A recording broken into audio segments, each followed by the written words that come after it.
Doesn't have a cleanse in the mid lane. When you go against a Twisted Fate, there's a lot of avenue of approach, but again, it is a risky pick as well if Jankos gets involved around Perkz in the middle lane. Here we are, ladies and gentlemen. G2 versus Misfits. It was a final last year. This year, it's a quarter. Everything on the line for both of these teams dropping out. You will be trying to qualify through that gauntlet and very well near the bottom. But winning here earns you a ticket to Madrid. Puts you up in the semifinals versus Fnatic. But gentlemen, mid lane matchup, I'm already seeing some stuff I am not used to. You mentioned the lack of cleanse. Let's talk about the grasp of the Undying on the Twisted Fate. So I've never seen this before, Dracos. I am very skeptical. It gives him HP because he's in Resolve to survive against Burst, but the Grasp of the Undying as a ranged character, you're not going to get that same level of effectiveness. We'd expect something maybe like the Unsealed Spellbook in the past, but Grasp of the Undying is not that. I mean, his whole goal is just to survive in this lane, right? He understands that he's not going to have that pressure. Once he gets a couple levels under his belt, he will have the wave clear to kind of mitigate some of that pressure, but early on, he's expecting to be harassed. It's having to zone that, now Mickey could be in some trouble. 4 stacks will connect. Hansam is here for a little bit of follow-up, but good use of the lack of vision in the brush there to back off. And I think you're so right, that defensive choice from Senkux, because it's not even fleet footwork, which we have seen once or twice on TFs internationally. This is the next level. I have accepted I will lose this lane, and this game is not about me. It's about that bottom lane instead. Yeah, I'm curious. I want to get a chance to talk to him after the game, because again, never before seen this, but G2 have been in this situation before where they played against Misfits. Historically, 13 wins to 5 losses. They have had Misfits' number throughout their reign in the EU LCS, and now Misfits fighting for a spot to go to Madrid. It's gonna be so huge. They have to beat out this Titan of the EU LCS. And the story for both these teams are so interesting and also so sad because they started so dominant here this season. We expected them to be number 1, number 2, respectively, fighting with Fnatic for that bye. Vitality comes out of nowhere. These teams collapse in the second half of the split, and now they're duking it out here in the quarterfinal, trying so hard to prove themselves and to prove that they're both worthy of being at the top of the EU LCS once again. And remember that this bottom lane is what it's all about for Misfits. Hansama and Mickey X level 2, they can all of a sudden go in level 3, more CC tools given to Mickey X. And bot lane for G2, they just have to back away. They're running teleport on Kjarnan. It's all about scaling up and getting time for themselves. And Misfits, when they found leads in the first half of the split, it was largely through the bottom lane and largely through the early game. We look at the first half versus the second half, you can see that the gold difference at 15 for Misfits on average was 3,700 gold. They would usually take 2 towers by the 15-minute marks, and they would on average find 5 kills. You can see how in the second half, where they went on that 2-7 record, things did not look as clean for them. And let's take a look at that 2-7 record another way, because dominance for Misfits was the story at the start of the split, and now as things start to turn, you can see how difficult it was. H2K, UOL, those are the teams that they beat in the second half, and people weren't expecting a lot from this team going into playoffs, but the return to this bottom lane focused style is exactly what everyone wanted to see from this one. It absolutely is, because that first loss was against Fnatic. Caps bodied Senkux in the mid lane. Got nervous, wasn't picking that Yasuo anymore. Now, again, he's on a roaming champion. This is what we love to see from Senkux in years past, where he can go and affect other lanes on the map. And we'll be paying very close attention to the level 6 markers for both Senkux and Maxwell, when they get those super high cooldown, high impact abilities to make plays happen. But for now, Jankos, he went back to base, he has Predator boots, and is looking to gank top. Cho'Gath has to be careful, feeling comfortable in this lane match, but here comes Jankos. He's been spotted on the vision, but that is one fast Gragas. Tries to sidestep there, buying a bit of time. They're going through this one slow. The flash out far forward, but still getting the follow-up from Jankos. Good patience there. Red buff taken down. Wonders he's going to go for it. He has a flash of his own. Doesn't want to commit. They'll take the small advantage, but immediately the engage on the bottom side as the jungler has been spotted. Trying to press an advantage here. But Mickey taking the bad end of a trade. Good confidence from Kjarnan to turn that one back. Look at where Maxthor is. You can see him hanging around the bottom half of the map. Twisted Fate, not level 6 yet, but does have the push on the wave. And he's actually doing really well in terms of the mid lane farm. That grasp and kind of defensive rune choice is helping him out a lot in this 1 versus 1 matchup. Things so far going pretty well in terms of the early game for Misfits. Yeah, and if we're looking for mid lane to change it all, it's through the effects of these two junglers, both having Predator, both having options to go into the middle lane.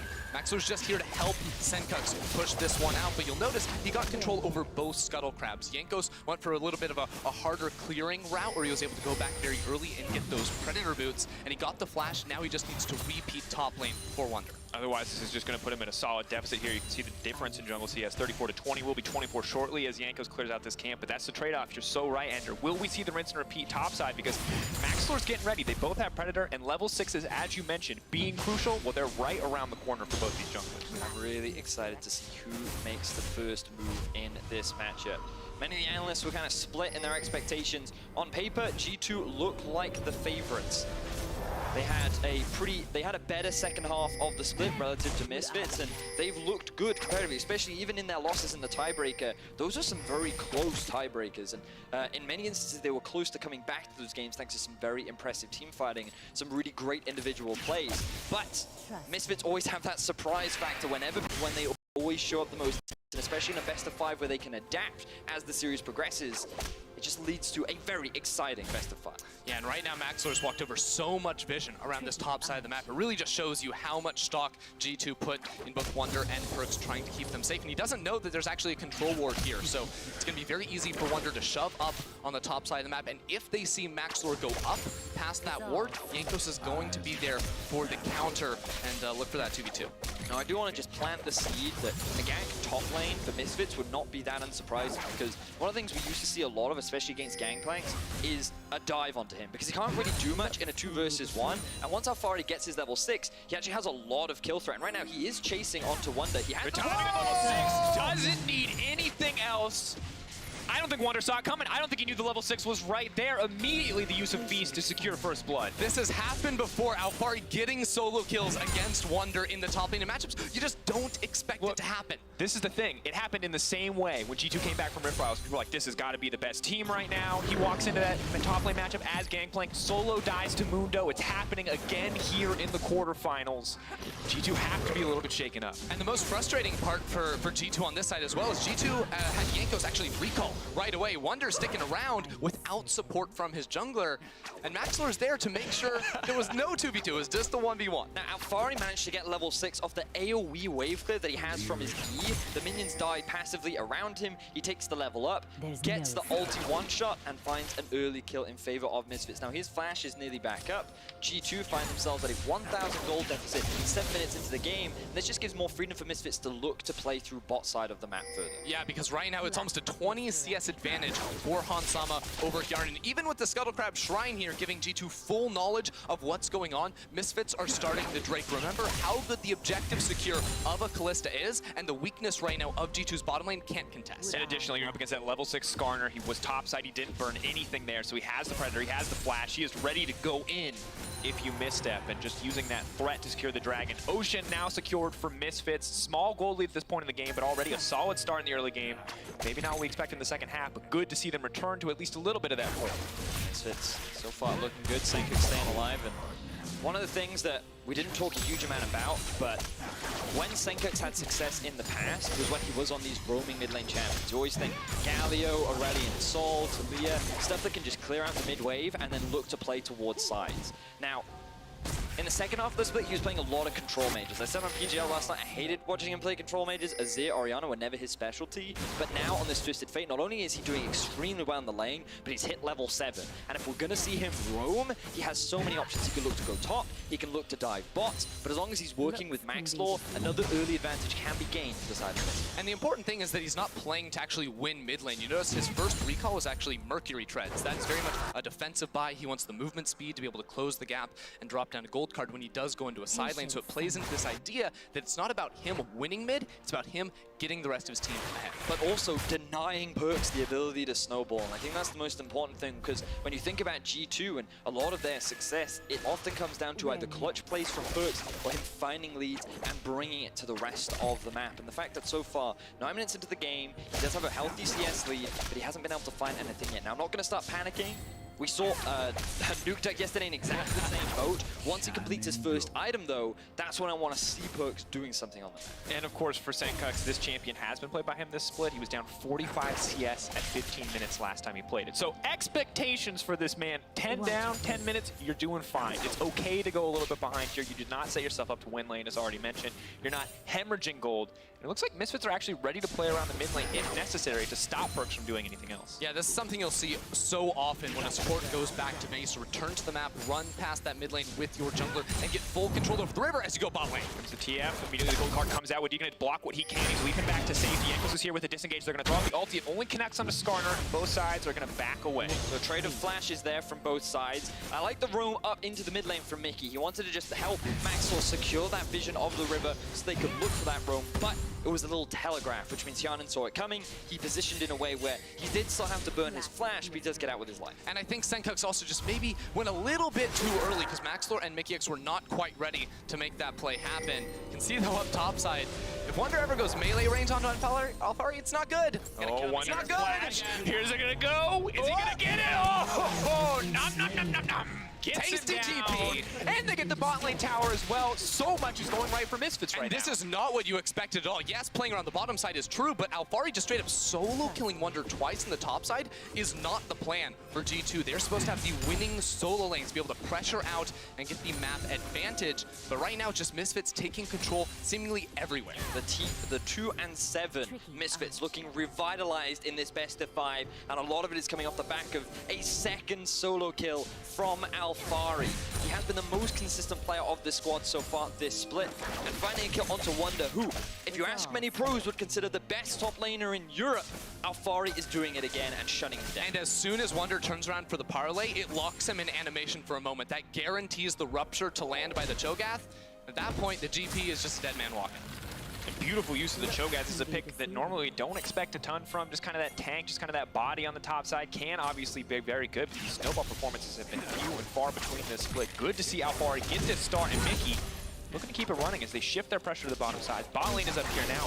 Misfits want to keep growing this gold lead. Yeah, they want to get as many towers as they possibly can so they can split up the map and then use the global pressure of the Twisted Fate to pick off members trying to split in the side lane like a Gangplank or like a LeBlanc. And of course, it positions them around the Rift Herald as well, which is fantastic. Thing is, this is 9-0 Misfits. They secure a very early bot tower, not through kills this time, but they're able to secure it nonetheless because they have that strong winning 2 versus 2. They then take an early bot side break, around the 10-minute mark. They then rotate up towards top side, take a Rift Herald after gaining full control over the top side enemy jungle, and it's literally just a step-by-step process. When you speak to any pro, these guys are considered textbook, and that's what you're seeing right now. This is the textbook, as you said it. Go bot side, get one objective, get the tower as well, swap bot side, you're getting a tower, you're getting a Rift Herald as well. And right now, yes, it's only a 2K gold lead, but with the Rift Herald, it's set up to grow even further for the side of Misfits. G2 have to be feeling uncomfortable. Yeah, they're uncomfortable, but they know exactly what's coming next because Misfits have both turrets in the side lanes. They just picked up the Rift Herald. The play is now in the mid lane. They're going to look for that next turret, and once that happens, that's when Misfits just take over the game entirely. All the towers are down. They can invade the jungle and just try to choke out resources from G2's side. And now I think the biggest concern is, we talked earlier about Perkz not having the cleanse, not having some of those disengage options. There's a Skarner, there's a Twisted Fate. Perkz missteps. If he tries to clear these waves too aggressively, he could die. That could be the tower going down. The gold lead will just continue to grow. But for now, G2 get to farm. They have to play the laning phase just a little bit longer before Misfits make their next move. And this is really scary for G2 because you notice, but right now, both side lanes are sort of locked in the middle with minions dying. And Hjarnan would they can't really walk up and try to clear those minions because Hjarnan doesn't have flash. You know Senkux has the ultimate, so no one can really go into a side lane for G2. What you'll see now is Misfits push up top, regain vision control over the top side of G2's jungle, then group mid with the Rift Herald. They'll then take the mid tower and look to play towards Drake. You can see that a bot is slowly starting to push towards Alfari so he can happily catch that wave, but it's really important that they have this top side vision before they can look to make a mid lane play. But there goes Maxlor, ready for a little bit more. Now going to throw it in. The chain CC comes down. Doesn't even get to push any buttons. Red card comes through, but it doesn't matter. That's the kill. And G2 don't respect the play from Misfits. They have pressure top lane. They have priority mid. They have the numbers advantage, and he gives away a kill over to Misfits and likely the mid lane turret. G2 went heavy scaling in both top lane and bottom lane. Misfits have been able to punish so far. They're going to try to keep pressing this advantage further. They're going to get more damage on this mid lane tower. Again, go back, as you said, for that Ocean Drain. This is literally textbook from Misfits. And the big mistake from Jankos is that he wasn't reading the guide. He didn't realize that, hey, there are 4 members of Misfits topside, and he he ends up going down for it. Now Misfits, they could look to play towards Ocean Drake, but because there's 4 members mid from G2, if they do that, they could end up losing their mid-tier 1. Perkz doing what he can to get a little bit more harassment back, and see the Misfits taking a little bit of time here on the bottom side, but Hansama's already pushing in top. If they do go to contest this Dragon, it will give him open avenue to go for that tier 2 tower. Mickey X is on the way up as well, so Perkz is not going to have the easy prey he might expect, and with good vision control from Misfits, they're going to see him coming. Dragon's still going to get focused and will get taken down by G2 in the end without giving up much. So a small victory overall. Yeah, so G2, they're looking forward, and really what they have to be focused on is getting some quick silver stashes, because you're against a Twisted Fate, you're against a Skarner that's a lot of single target CC that you really can't escape from. Jankos, he has a body slam, he has a flash, but you saw in the jungle a few minutes ago, there was no escape from him. We might get in a very similar situation right now, because there's 3 members of Misfits surrounding him. He does manage to secure it though, but he's playing with fire here. Sweep comes out. They might find it. There's the headbutt pulverize. Oh, so much damage coming through. Yanko's going to buy as much time as humanly possible. Wadid wants to body block. Hansama is exhausted, but maybe Mickey X going down. Also a little bit late there in the exchange, and now's the chance for Perkz. He's going to go over the wall. He's going to Hansama. He wants to do a little bit more damage. Electrocute procs.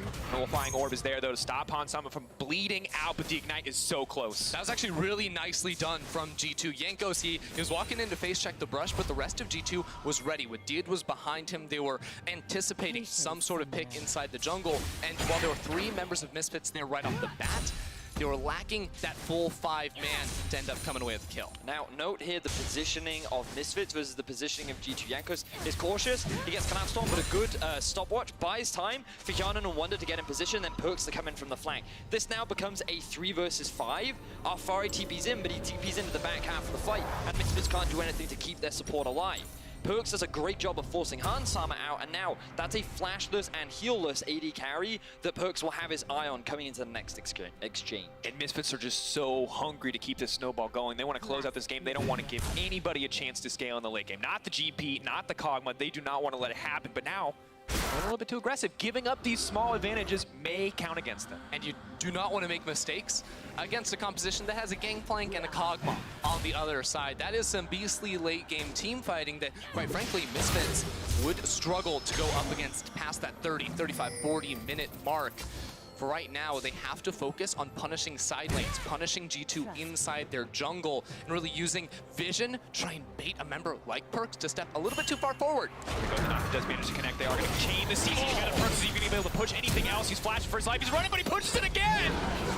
Oh, goes down. Look at the facepalm from Perkz. He knew he messed up. He even used his flash the wrong way too. Misfits find themselves a solo kill onto the star of G2. We saw that same thing happen yesterday with Nuke Duck on the LeBlanc, but G2, they're bringing everyone up towards this top side to respond. But while that's happening, mid lane being pushed in by Misfits, bot lane being pushed as well. Misfits just have complete control over the map. 4K gold lead already, and they're looking to break down 2 tier 2s if possible. Not gonna get it this time around, but they have Cho'Gath uncontested in the bottom. Senkuk's keeping Wonder in the mid for now. He's gonna do his best to clear out 2 waves, while the rest of his team is all forced to stay here. They have to respect the potential for Max Lord to leap into that backline, but they've got excellent disengage to keep Hyanan safe for now. Hansama really stepping up so far in this game. We heard Shox talking about it on the analyst there, Square. When she made her Misfits prediction, it was very much based on this young AD carry in the bot side of the map. With all the different AD carries we've been seeing, could he bring something new out? Will he go towards one of those scaling options? Well, no. He went towards an early game playmaker. He generated a huge lead in the 2 versus 2. He took the bot tower, and now he's working with Mickey to find more kills. And with a 2-0-0 scoreline, he's going to be one of the big deciding factors in finding a win for Misfits. And honestly, it's just a beautiful game for Misfits. We've always seen when anyone on this team gets a lead, it always goes to the rest of the team. This game, Alfari on the top side generating a lead. They bring Maxwell down to the bottom side to make sure these guys are winning too. And once this team is in control, it is so hard to take it away from them. And this is what you do. Out of the fog of war, Perkz, even though he has all these buttons he can press to try and escape, doesn't have the reaction time necessary to get away. And again, another superstar mid laner getting a little clumsy there with the LeBlanc going back when he really should not be. And we have to look, the first half for Hansama versus the second half is a very different story. This guy looked like the prodigy he was supposed to be, the king of 80 carries, arguably. Second half, that was not the case, but we may be seeing a turn here in the playoffs. We certainly might be. This Kalista seems to be the perfect champion for Hansama to make use of his mechanics, find those early leads, and kind of revitalize that first half Hansama that many Misfits fans are hoping to see. Perkz going over the wall, bringing the rest of the team with him. Indeed, ready to make a play. They're trying to shut down some individual members. There's a lot of resources there on the top side, though. Means Alfari remains uncontested on the bottom side, just continuing to build up a CS advantage over this GP, 181 to 145. Yeah, Alfari is just doing so well on that bottom half of the map at the moment, but you notice G2 actually have some pretty good vision to try and protect him on that bottom side from a rotation by Perkz. That's to avoid that TF coming in unexpectedly by having control over the river. Now for G2, they still have the scaling option on their side. LeBlanc would like to have an early lead, and the fact that they have very few kills by the 20-minute mark is not looking good for Perkz, and he might die again. Surprise cow from behind. Mickey now running. Perkz figured it out this time. He knows how to juke it. He's not going to make the same mistake twice. Maxlor, though, is ready to point click him down. I think that pause is realizing his opposition has a QSS. Perkz playing on the edge right there, trying to get in a bit of damage. That's what you like to see from Perkz, though. Still playing aggressive, not losing confidence, because when you're on a champion like LeBlanc, losing confidence means basically losing the game. You have to take risks going into the backline to make these plays work out and assassinate the backline. And of course, if you want to watch Perkz LeBlanc, twitch.tv/RiotGames2, look through the eyes of Perkz, see how he plays this laning phase, although you would already have to watch. And now see how he plays the mid game, see how he finds those flanks, or if he can even find them. And now that we're past the 20-minute mark, we have to talk about the Baron, because we know Misfits want to close out the game as fast as they can. And more specifically, the composition they have. Cho'Gath plus Kalista is so good at just owning objectives. The burst damage, 3,000 HP, you take that down with Smite on top. And on top of that, Hansama has Blade Through and King plus Ginsu's Rage Blade. So his objective damage is basically best in class. Yeah, and for G2, they don't want to fight right now. They scale quite nicely as the game progresses. Wonder yet to complete his Stormrazor, which means that he's definitely not in a position to fight. And the overall 5v5 is not that great, but you still have the Hyanan on Kog'Maw win condition as potential. But when you look at how he's going to be executed, I don't know if he has the enough peel to be able to defend against a Maxwell flashing onto his face with Predator, Mickey being thrown in with the Hansama ultimate. It's really going to be if Misfits fail to utilize this mid-game lead, and about how well G2 can execute those late-game fights. And terrifying, because that means pressure is not just on Hjarnan, but also on Wadid and Jankos to peel for him, to use those casts, to disengage, to stop anyone from getting to that vulnerable Kog'Maw. That is difficult, as you mentioned. Misfits are kind of built to get into those back lines, and Perkz is running on Hansama. Seeing a little bit more here. Good damage comes in from the Kog'Maw. Ignite is ticking, but it's not quite going to be enough. Will force Hansama to back for now. A little surprised not to see the Cannon Barrage come out there from Wonder to really go hard and try to secure that kill. Of course, Hansama does have heal, so it's not the teleport. We're maybe a little bit more used to seeing AD carries running in the past few weeks, so he will be off the map for about 30 seconds, and that should give time for G2 to get vision in their own jungle, because that's really the only time they've been punished is when they don't actually know where the Misfits are. My big concern right now for Misfits is that they've been in this position multiple times last split, and they threw in the mid to late game. Their mid game was really poor in terms of the decisions that they would often make. And I feel like that if you're G2, just sitting, playing patient, not giving away any further kills and not falling into any traps the Misfits try to set up is the best thing that you can do. Utilize your experience and utilize the strong individual playmakers that you have to turn this game back into your favor. Kalista will eventually fall off. She will not have the same teamfight impact that a Kog'Maw will, and G2 just need to buy time to get to that point. Yeah, and when you see Kalista versus Kog'Maw, you really are reminded back to 2017 Worlds when this matchup was so common, and Kalista had to win early. Alfari, though. Matchup, though. Alfari going in. Perkz being warded off by Maxlor here, but Wonder, normally you just expect Gangplank to be able to clear the waves, to sit under the tower, and just be fine, but he is so far behind in this matchup, it feels like he has to be incredibly careful just to survive. Well, Wonder's definitely going to keep struggling up against Alfari. Normally we actually see Grasp being taken into the Cho'Gath. Why am I bad with champion names today? But yeah, he's going for the Klepto. He went for more of the gold intensive build path, and he ends up getting punished for it during the laning phase. He's currently sitting at 0-2-1. And I always think of Gangplank as having a pretty solid mid-game spike because of the Trinity Force plus the Stormrazor, but because you're expecting more crit to be built out from him, he will have that big late-game threat as well. And I'm surprised the Misfits aren't pressuring the Baron more. I want to see them threaten this objective right now, because in terms of the two items, they feel stronger. They feel really good, especially with a level 15 Cho'Gath, has two big tank items completed, and 4,000 gold leads. Misfits need to be using this lead that they have a little bit more, and a little bit more aggressive. And look, look, we highlighted this earlier. Short of a new jungle, this is literally the best comp you can possibly have for taking Baron. Kalista insane at killing it. Cho'Gath with almost the guaranteed secure from 2 different champions. So if there's ever a time to take a 50-50, well, it's not a 50-50 when you've got a Kalista. And Misfits are going to try to go for it. Mikyx do what he can to try to disengage. It's just going to have to back off here. Hansam holding onto the ultimate for now, but what is going on? Yeah, but look at this ward down in the river. They know what's happening actually. Boom! What? That's it! Okay, so Misfits, it was all a bait. It was just to draw attention away from the side lane, which Senkirk's teleported to help find another kill onto Wonder, and this will be a tower going in favor of Misfits. I was really confused as We to what Mickey was were doing. baited too. G2 were like, classic Misfits hesitating around Baron. No, they weren't even going for it. It was a different play on the opposite side of the map. Yep. Misfits just outplaying G2, get a little bit of damage on that inhibitor tower as well. And this is, again, what we need to see more from them. Speeding up the tempo in this mid-game. Of course, you don't want to have these pesky wards from G2 in the river as well. So they have to do a better job clearing that vision away so that when the time comes and they want to fully commit onto that objective, they can secure it. It's really challenging right now, though, for Misfits to gain priority anywhere because the pick potential for Misfits is really strong thanks to the Twisted Fate and the Skarner with Predator. But this is what happens. You can see the rest of Misfits started up the Baron, and then the moment 4 members were spotted topside, Senkirk's just immediately teleports bot. Both of them used Flash, probably didn't need to do that, but they end up securing the kill and another tower, extend the gold lead ever so slightly. But this will get a little bit harder to execute. They can look to make the same play again, try and break into an inhibitor, and when that's gone, they can then look to secure the Baron. But I want to see Misfits continuing with this proactivity, and G2, they need to be finding some kind of pick here, with the LeBlanc perhaps, but he's a little far behind right now. Trying to find those solo kills will be challenging, and hoping for a Misfits mistake is kind of one of the few options that they have left, but they can't win these side lanes, so they're really running out of options.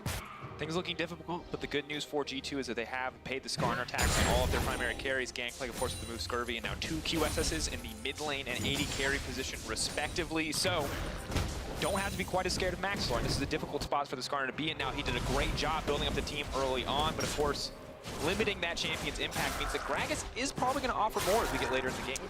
That is true, but I think that Maxlor, he just changes his focus now. Misfits focus on bursting down Jankos, bursting down Wadid, because if you look at the 3 carry champions of G2, if they don't have a front line, they are really going to struggle. They can use that Impale to knock down a Jankos and then access the backline, which will still be a good team fight setup here for Misfits.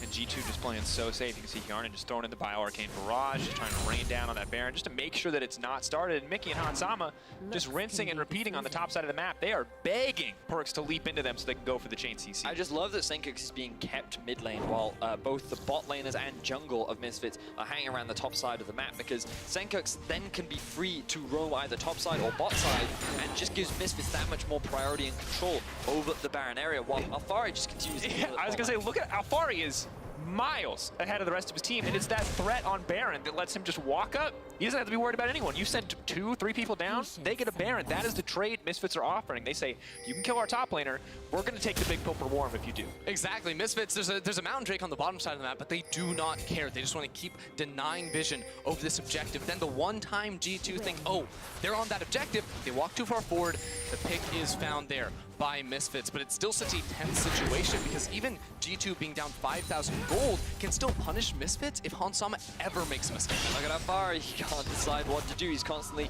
having his Alfari, Wonder is having his attention split. He wants to try and group with his team to help fight for Baron, but then he has to deal with Alfari in a side lane who he cannot 1v1, 2 levels down. Alfari is way too tanky and has enough damage to find another solo kill.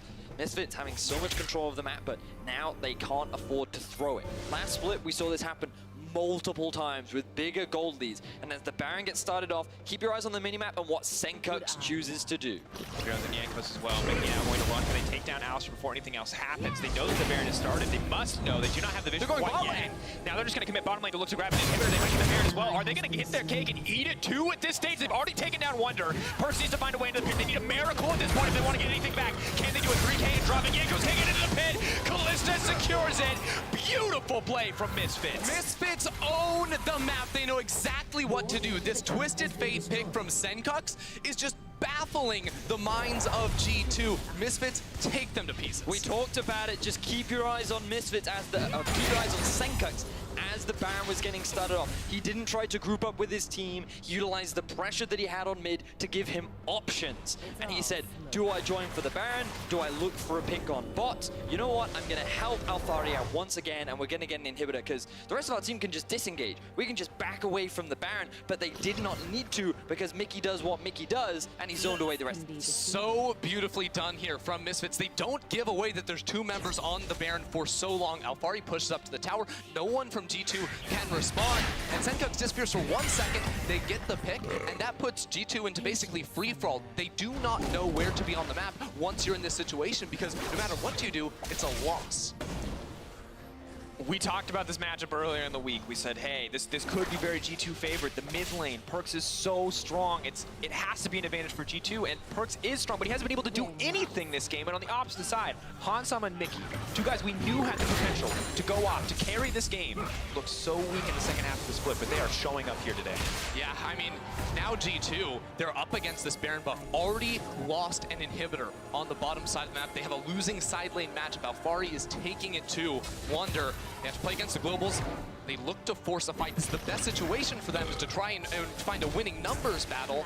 But Misfits can so easily disengage with Kalista. I feel like they're too far behind now. They do not get to make choices like we're just going to get this pick. It's we're going to just get this pick, but give up this inhibitor tower. Things are not that simple anymore for G2 Esports. Misfits has put them up against the wall, and G2 are going to have to make some very clutch decisions to get anything else. And we always look at Perkz for G2. Can he carry these games? Well, he had to pay the QSS tax. He's down in levels to Senkux. There's a Maw on Hansama, Knight's Vow on Maxo to buff him up. Assassinating the carry, the main source of damage from Misfits, is nearly impossible for him. But G2 are going to have to rely on that mid laner to find some way back into the game. This LeBlanc hasn't had the impact that they would have wanted. We saw him picking Fizz in the tiebreaker, and he struggled to have an impact there as well. The pressure that falls onto Perkz' shoulders is often insurmountable, and he's been able to live up to it in the past, but Misfits right now, in this first game of the best of 5, are putting too much pressure on him. They control all 3 lanes, and they have the Nexus in their eyes. You had to think he's feeling fine in that early game, but then he sees his top laner die solo. He sees his bottom lane collapse, and suddenly he goes from comfortable setup, we will make it late, I will carry us through early, to seeing individuals on Misfits outclass his teams. It was Alphari finding kills.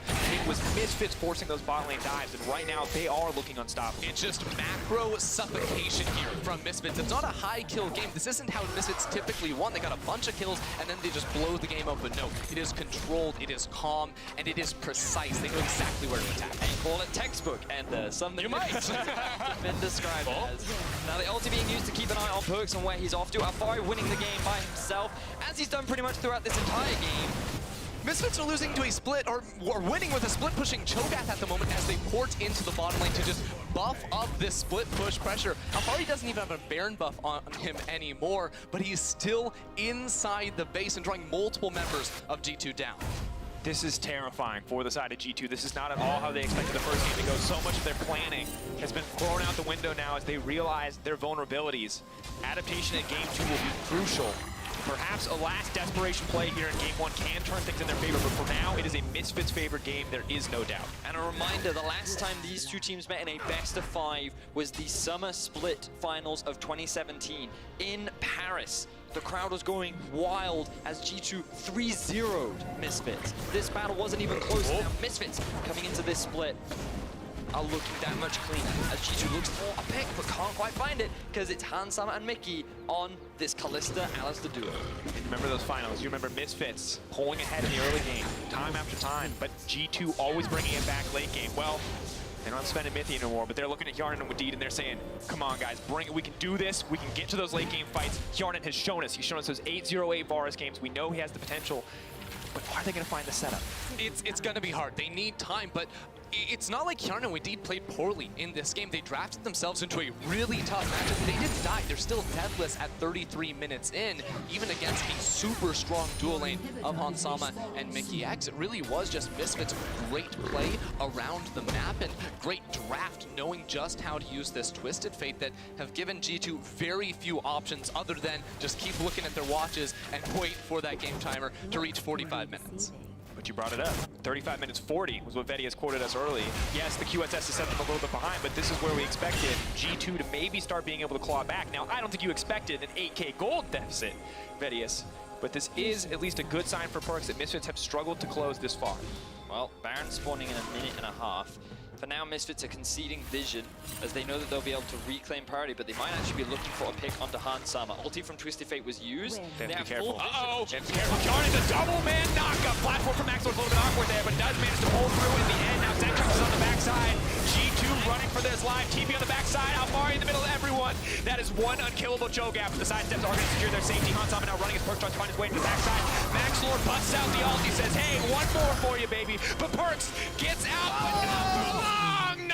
Nom. Alfari closing in and looking for the win. G2 were the ones that tried to punish Hansama and Mickey, but they turned it straight back around with a couple of teleports into the fight. Now the base is what they have in their eyes. 3 members dead, walking it down the top side of the map. Misfits set up to win this first game. Yankos and Wonder, I don't think they're going to be enough. The inhibitor now falling. The creep wave is now here. Alfari is absolutely unkillable. This has been a beautiful game 1 for Misfits thus far. Absolutely incredible stuff. 2 Nexus turns down. It's all Misfits. That's all it takes. Nexus in the side of Misfits. They're going to play with their food. They're going to try to throw in a little BM, and they're going to get game 1. Really clean stuff.